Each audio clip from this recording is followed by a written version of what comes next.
Hi again.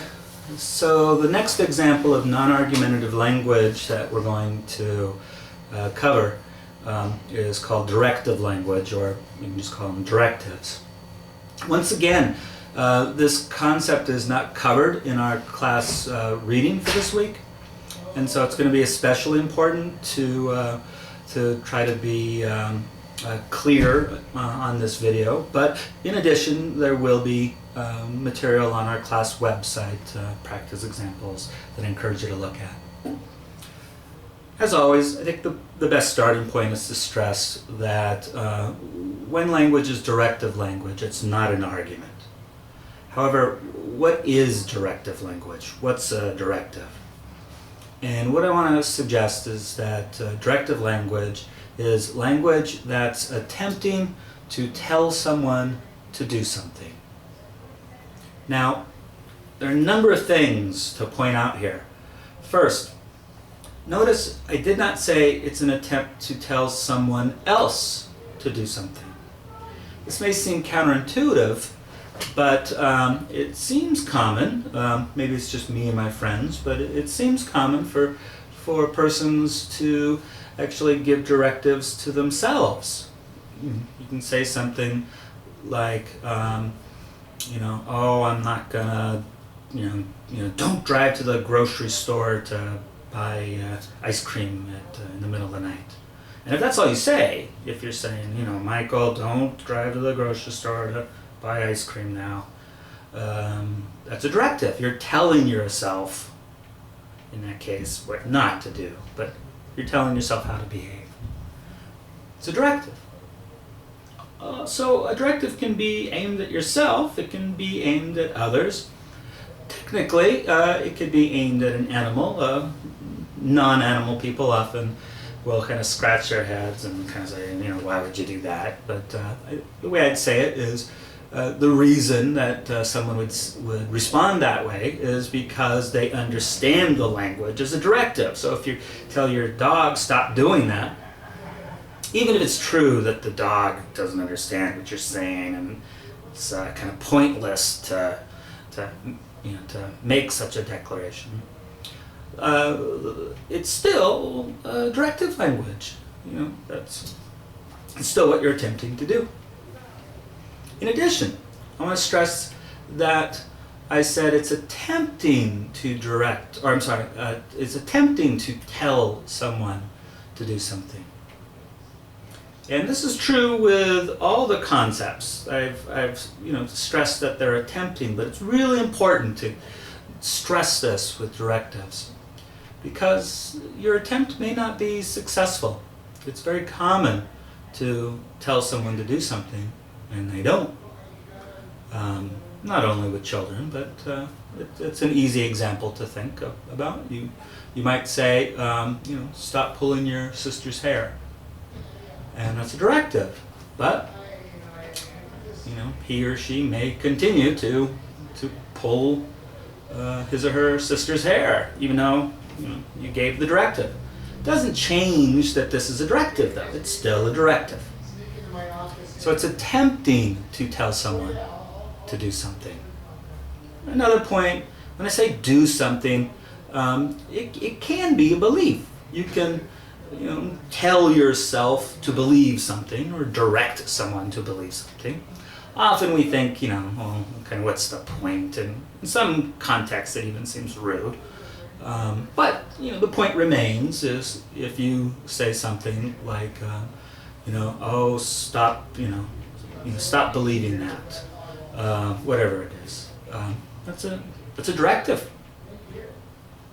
Now, the most, I don't know if I'd say important, but subtle point, and in that sense the most important one to concentrate on, is that word tell. A directive is an attempt to tell someone to do something. It's common for people to think of directives as, I'll say, being bossy or authoritative, a command, an order. I want to stress that a directive does not have to be an order. It doesn't have to be a command. It doesn't have to be a police officer saying in a very authoritative voice, and of course having the authority of his or her position, saying, put your hands up. It doesn't have to be an example like that. It doesn't have to be a second lieutenant saying, charge the hill, a very authoritative directive. It doesn't have to be a frustrated parent saying, wash your hands now. It doesn't have to be an authoritative or bossy example. When I say that a directive is an attempt to tell someone to do something, it's common for directives to be said in a way that aren't, I'll say, coming from any position of authority. For example, requests. Please close the door. It's still directive. You're still attempting to tell someone to do something. You're phrasing it as a request. You're not in any way that's an order or command, but it's still directive. Furthermore, this is one that often throws people. It's common for questions to be directives. In fact, it seems like most questions are directives. Now, there is an important exception to this that I'll talk about in a moment, but for right now, what I want to say is this. When a question is, if you will, soliciting a reply, a response, if you will, an answer of some sort, it's directive language. You can understand it as a form of request, actually. So, a teacher asking a class, would someone explain what so-and-so meant by, the word mind? How did this philosopher use the word mind? And so it's a question. It's a request to provide an answer. When questions are, if you will, soliciting or requesting some sort of reply or answer, they're directives. They're attempts to tell someone to do something. Again, not bossy. Now the exception is what's called a rhetorical question. So you might have a politician or someone running for office, for example, and they'll say something like, are we going to let these, fill in your blank, whatever group they're focusing on, can ruin our lives, and people are getting all angry about it. And what I want to suggest is, at least it's common with those sorts of examples, they're not saying this in order to solicit a reply from you. What they're actually trying to do is say, persuade you to support a bill or persuade you to vote for them. And in those contexts, it's called a rhetorical question. They're not directives. They're not attempting to tell someone to do something. Technically, you can debate exactly how to categorize it, but the way I'll say it is, we'll treat them as premises. There's an implied premise in them. And we'll talk about that later, but basically, for now, I'll just say that you can understand it. There's an implied reason being given to believe something, to justify something.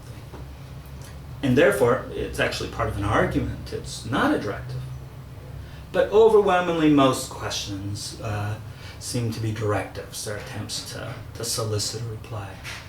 Lastly, they're directions. For example, it could be driving directions or recipes. Technically, they're attempts to tell someone to do something. Again, they're not bossy. They're not even requests. You can understand them in a sense as kind of like conditioned directives. It's like, well, if you want to go to this location, I'm telling you how to get there. And so driving directions, they're directions. Similar with recipes. The point is not that I'm telling you to bake a cake.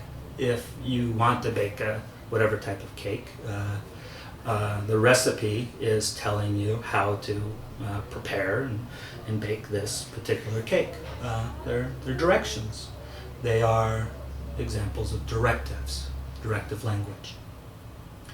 So as you can see, there's a lot of variations here.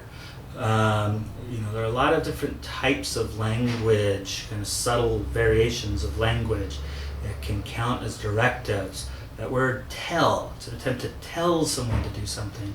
It doesn't have to mean an order or command, anything bossy. It can be a request, it can be a question of some sort, it can be directions like recipes or driving directions. Whichever it is, it's important to note such examples are not arguments, they are directive language. Okay, see you later. Plop.